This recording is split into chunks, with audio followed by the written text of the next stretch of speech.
Привет, друг. Здравствуй.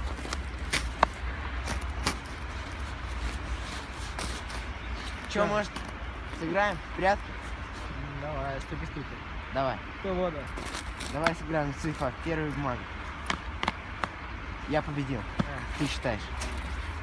До 10. Ладно. Раз, два, 4, 4, 8, 1. Я победил. Я дышать. Ну, наверное, за то елку все-таки. Там большая она и могучая. Я победил! А!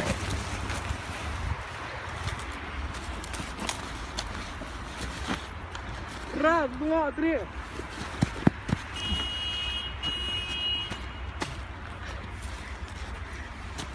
Я победил. Ну, игра выдалась у нас. Тяжелая. Да.